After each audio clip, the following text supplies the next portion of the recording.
नमस्कार, जय माता दी। मैं एस्ट्रोलॉजर खुशबू सिंह बहुत स्वागत करती हूँ अपने चैनल पर। कैसे हैं मेरे भाइयों, कैसी हैं मेरी बहनों, कैसे हैं परिवार के सभी सदस्य, मुझे अवश्य लिखें और मेरे कमेंट सेक्शन में ओम नमः शिवाय जरूर लिखें। क्या आपके चप्पल और जूते से ही आपको तकलीफ हो रही है? ये क्या कह रही हूँ, मेरे पास तो बहुत जोड़ी सैंडल है, मेरे पास बहुत जोड़े जूते हैं। मैं तो चप्पल जूतों का राजा हूँ। सबके पास 2 जोड़े होते हैं, मेरे पास 20 जोड़े हैं, फिर भी मेरे ही जीवन में तकलीफ है ना। चलिए, आज चप्पल जूते से जुड़ी कुछ बातें बता रही हूँ। आपका दुख, आपका दुर्भाग्य दूर ना हो जाए तो कहिए।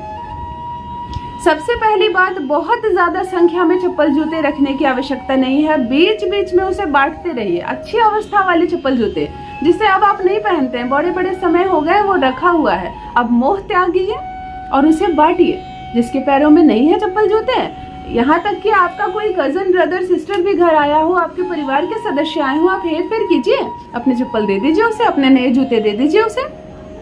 वो खुश भी हो जाएगा, नाम भी लेगा और आपके ग्रह भी जो दूषित हो रहे हैं वो ठीक होंगे। यदि शनि की ढैया और 7.5 बहुत सता रही है आपको, उसकी वजह से शारीरिक पीड़ा हो रही है और बहुत संघर्ष करना पड़ रहा है आपको जीवन में, तो शनिवार के दिन वह व्यक्ति स्वयं अपने चप्पल को पहनकर किसी भी मंदिर में जाए। शनि मंदिर जरूरी नहीं, यदि शनि मंदिर हो तो सर्वोत्तम, हनुमान जी की मंदिर हो तो सर्वोत्तम, ना पास में हो तो कोई भी मंदिर हो, वहां आप जाएं, प्रणाम करें, पूजा पाठ करें और चप्पल वहीं खोलकर नंगे पैर चले आए। संघर्ष कम हो जाएगा जीवन में। तीसरी बात, चप्पल जूतों पर ध्यान से देखिए, कहीं धूल तो नहीं लग रही, कहीं बिखरे तो नहीं पड़े हैं, उलझे तो नहीं पड़े हैं। सारे चप्पल जूते को धोकर, पोंछकर, साफ करके, धूल से उसे हटाकर अलग अलग पैकेट में, डब्बे में करके संवार के रखिए। इधर उसने आपने उसकी अवस्था संवारी, इधर आपकी अवस्था संवर जाएगी। अद्भुत है ना। कहाँ चप्पल जूते जिस पर हम ध्यान भी नहीं देते, कहीं जाने लगते हैं तब उसे निकालते हैं। वो चला रहा है आपको, उसी पर कदम रखकर चल रहे हैं आप। इस बात को कभी ना भूलें, बिना चप्पल जूतों के एक कदम नहीं चल पाएंगे आप। अर्थात तो वो चला रहा है आपको, पहले आप उसे अच्छे से चलाइए। कभी भी गीले चप्पल जूते अपने घर में ना रखें, हमेशा उसे खड़ा कर दें, उसका पानी वो गिर जाए, वो स्वच्छ कर लें, उसे पोंछ लें, साफ कर लें और तभी उसे सजा कर रखें। एक बात और, यदि मन बहुत अशांत रहता है, मन में हमेशा दुविधा चलती रहती है, कोई भी निर्णय आप नहीं ले पाते, हमेशा ऐसा लगता है जैसे कि 4 विचार एक साथ मन में आ रहे हो, कोई भटका रहा है मेरे मन को, कुछ भी कोई आपसे पूछता है तो आप सही जवाब नहीं दे पाते, अस्त व्यस्त हो रखी है आपकी जिंदगी, तो अपने एक पैर के चप्पल को, बाएं पैर के या दाहिने पैर के चप्पल को लेकर जाएं और चौराहे पर छोड़ दें। थोड़ा पीछे हट जाएं और खड़े हो जाएं।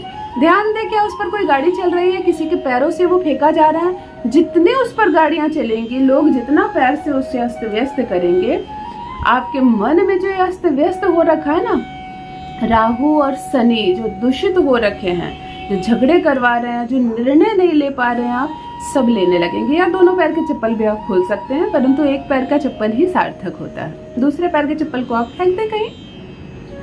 और बहुत ज्यादा घर में संख्या में चप्पल जूते ना रखें।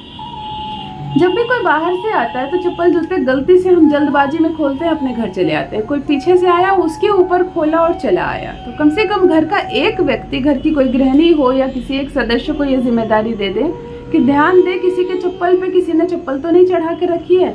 गंदे, उल्टे पुल्टे, किसी के गंदे चप्पल किसी के साफ चप्पल के ऊपर पड़े हैं, यदि वो दुर्व्यवस्था फैली हुई है तो केतु बिगड़ जाता है आपका, धन आने के फ्लो रुकते हैं, राहु गुस्सा होते हैं तो झगड़े होते हैं।